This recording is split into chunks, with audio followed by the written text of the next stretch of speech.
कहानी की शुरुआत होती है रामा से, जिसने हाल ही में पैरामिलिट्री ज्वाइन की है। वह अपने परिवार से अलविदा लेकर एक खास टीम में शामिल होता है। रामा की टीम में 20 अफसर हैं, जिनकी अगुवाई सार्जेंट जका कर रहा है और लेफ्टिनेंट वाह्यू भी उनके साथ है। इनका मिशन है एक ऊंची इमारत में छापा मारना, जहां रहता है शहर का सबसे बड़ा और खतरनाक अपराधी तामा रेड्डी। जका पूरी टीम को तामा के बारे में बताता है कि पिछले 10 सालों में वह इतना ताकतवर हो गया है कि बड़े से बड़े अपराधी, बलात्कारी और खूनी उसकी इमारत में किराए पर रहते हैं और उसे पैसे देते हैं। तामा के 2 सबसे खतरनाक साथी हैं। पहला है मैड डॉग, जो कि एक बेहद क्रूर लड़ाका है, और दूसरा है आंडी, जो तामा के पूरे काले कारोबार का दिमाग है। जका सबको बताता है कि इमारत का हर कोना खतरनाक है, इसलिए एक एक मंजिल बहुत सावधानी से साफ करनी होगी। रामा पूछता है कि इस मिशन के लिए उन्हीं को क्यों चुना गया। जका जवाब देता है कि तामा इतना ताकतवर है कि कोई उसके पास जाने की हिम्मत नहीं करता, लेकिन हम इसे किसी भी कीमत पर दबोच लेंगे। योजना के मुताबिक पूरी टीम उस इमारत में फैल जाती है। तभी उन्हें गोफर नाम का एक आम नागरिक मिलता है, जो अपनी बीमार पत्नी के लिए दवाई लेकर आया था और इमारत में घुसने वाला था। रामा उसे देखकर समझ जाता है कि यह बेगुनाह है, इसलिए वह उसकी जिम्मेदारी खुद ले लेता है। रामा उससे कहता है कि अगर अपनी पत्नी से मिलना चाहते हो तो मेरे कहे मुताबिक चलो, हम इस इमारत की सफाई करने आए हैं और तुम बाहर खड़े रहो। कुछ देर बाद टीम ने पहली कुछ मंजिलों के अपराधियों को पकड़कर उन्हीं के कमरों में बांध दिया, ताकि बाद में एक साथ ले जाया जा सके। 5वीं मंजिल पर पहुंचकर एक बच्चा दिखा। जका उसे समझाने लगा, लेकिन वाह्यू उसे गोली मारना चाहता था, क्योंकि इस इमारत के बच्चे भी अपराधी से कम नहीं होते। जका ने वाह्यू की बात नहीं मानी और यही गलती उन पर भारी पड़ने वाली थी। वह बच्चा असल में शैतान निकला। उसने अपने भाई को चिल्लाकर बता दिया कि पुलिस इमारत में आ गई है, और डर के मारे वाह्यू ने उस बच्चे को गोली मार दी। अब तामा तक खबर पहुंच चुकी थी। तामा ने मैड डॉग को हुक्म दिया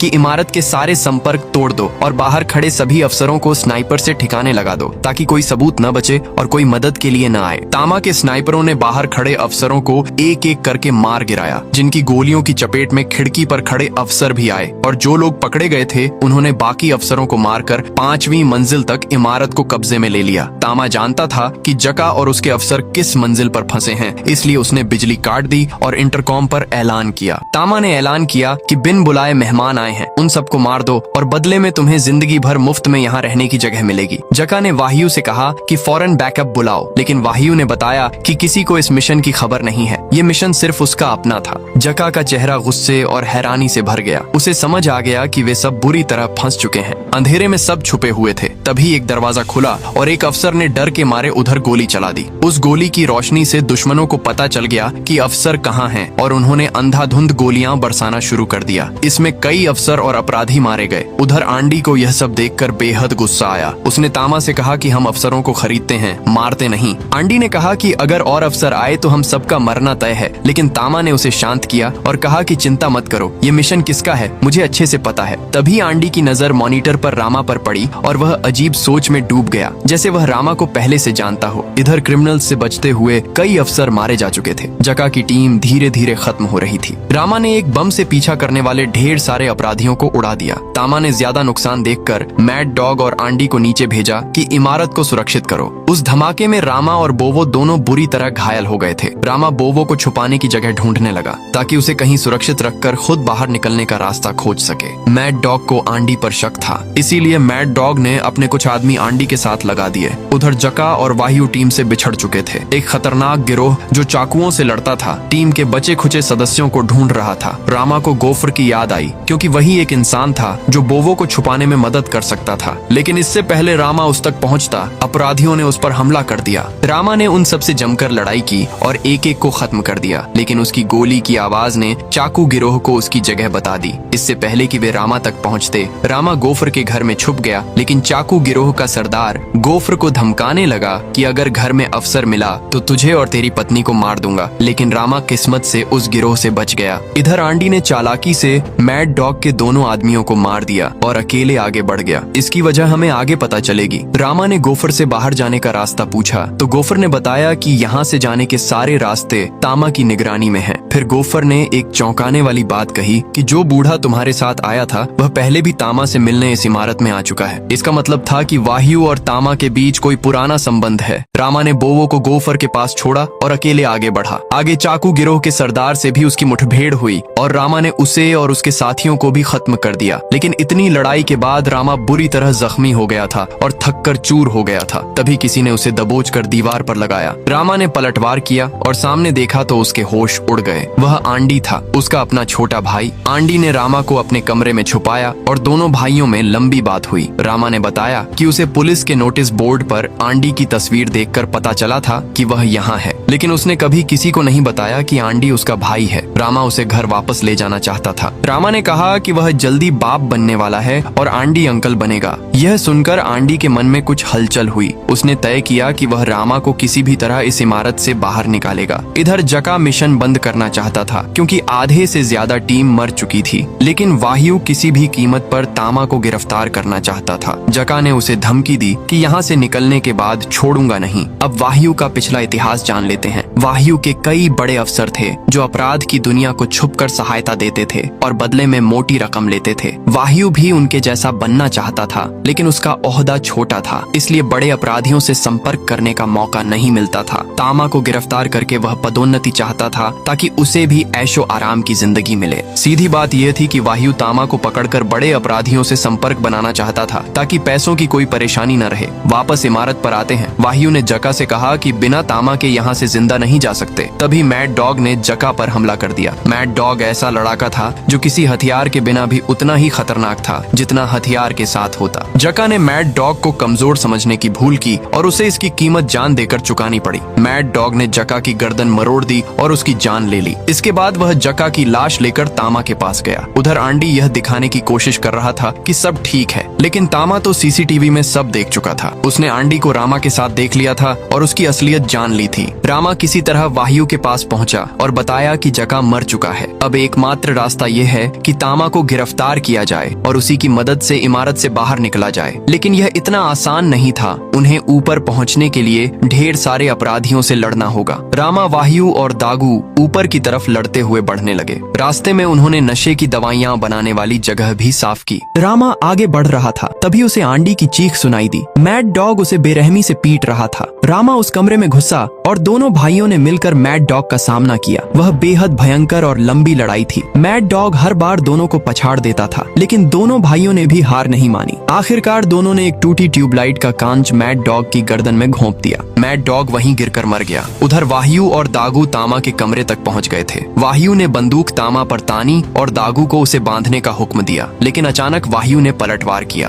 और दागू को ही गोली मार दी। फिर उसने तामा को ढाल बनाया और उसे इमारत से बाहर निकालने की मांग की। असल में वाह्यू की नीयत कभी साफ नहीं थी। वह तामा की जगह लेना चाहता था। नीचे उतरते वक्त तामा ने वाह्यू को बताया कि तुझे कमिश्नर रेजा ने फंसाया है क्योंकि रेजा नहीं चाहता कि कोई उससे ऊपर जाए, इसलिए उसने वाह्यू को इस इमारत में भेजा ताकि वह यहाँ मारा जाए। वाह्यू समझ गया कि उसे धोखा दिया गया है। उसने गुस्से में तामा को गोली मार दी और फिर खुद अपनी जान लेने की कोशिश की, लेकिन बंदूक में गोलियां खत्म हो चुकी थीं। रामा और आंडी ने वाह्यू को पकड़ लिया और उसके हाथ बांध दिए। तामा के मरते ही आंडी उस इमारत का नया बॉस बन गया। आंडी ने रामा को सभी सबूत दे दिए, जिनमें उन लोगों के नाम थे जो तामा के साथ मिलकर गैर कानूनी काम करते थे। रामा वाह्यू को लेकर इमारत से बाहर निकला और इस तरह पहले भाग की कहानी खत्म होती है और दूसरे भाग की शुरुआत होती है। दूसरे भाग में कहानी का पहला मोड़ आता है। आंडी को बेजो नाम का गुंडा मार देता है और कहता है कि तामा की जगह लेने के बाद तुझे मेरे लिए काम करना था, लेकिन तूने मुझे धोखा दिया। बेजो को डर था कि जिसने तामा जैसे ताकतवर को मारा वह उसे भी मार सकता है। इसके बाद रामा को गिरफ्तार कर लिया जाता है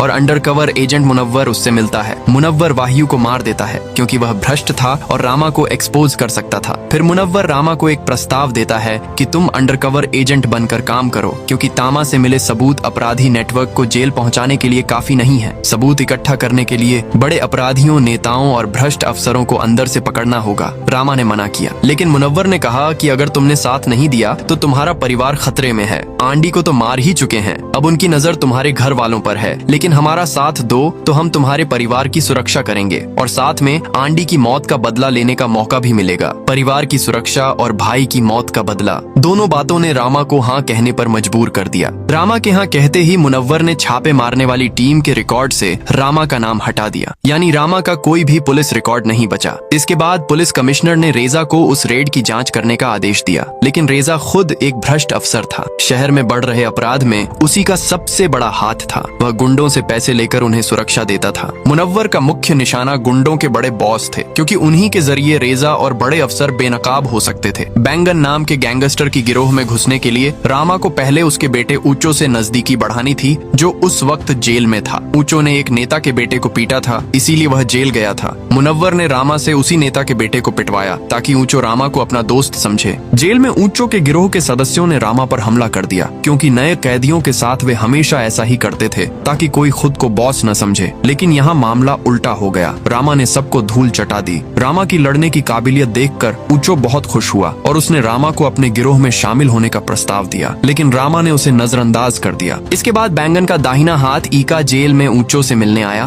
और रामा के बारे में पूछताछ करके पता लगाया कि इसका कोई आपराधिक रिकॉर्ड नहीं है, इसीलिए इस पर भरोसा किया जा सकता है। जेल में ऊचो की जान को खतरा था, क्योंकि अपराध की दुनिया में कई लोग बैंगन की जगह लेना चाहते थे। रामा ने ऊचो की जान बचाई और इसी एहसान ने उन दोनों की दोस्ती को मजबूत किया। 2 साल बाद रामा को जेल से रिहा किया गया। ऊचो ने अपने पिता बैंगन को रामा की तारीफ की थी, इसलिए दोनों बाप बेटे रामा को अपने गिरोह में शामिल करना चाहते थे। लेकिन जाने से पहले रामा ने मुनव्वर का लगाया माइक फेंक दिया, क्योंकि बैंगन के यहाँ तलाशी होनी थी और माइक मिलने पर सब खत्म हो जाता। बैंगन के यहाँ जापानी गैंगस्टर मिस्टर गोटो से भी मुलाकात हुई। गोटो ने बैंगन को बताया कि बेजो नाम का गुंडा कई इलाकों पर कब्जा कर रहा है और बड़े लोगों से संपर्क बना रहा है। बैंगन ने कहा कि उसे काम करने दो, अगर तंग किया तो उसकी गिरोह खत्म कर देंगे। इसके बाद बैंगन की पहली बार रामा से मुलाकात हुई। पहले तो उसने रामा की तारीफ की, फिर उसकी कड़ी तलाशी ली, यह देखने के लिए कि कहीं वह अंडरकवर एजेंट तो नहीं। रामा की किस्मत अच्छी थी कि उसने माइक पहले ही फेंक दिया था, इसलिए वह साफ निकला। बैंगन ने उसे गिरोह में शामिल कर लिया, लेकिन साथ में यह चेतावनी भी दी कि गलती हुई तो गिरोह से बाहर कर दिया जाएगा। ईका ने रामा को घर दिखाया और बताया कि वह भी अनाथ है। बैंगन ने उसके लिए बहुत कुछ किया। रामा ने घर में संगीत तेज किया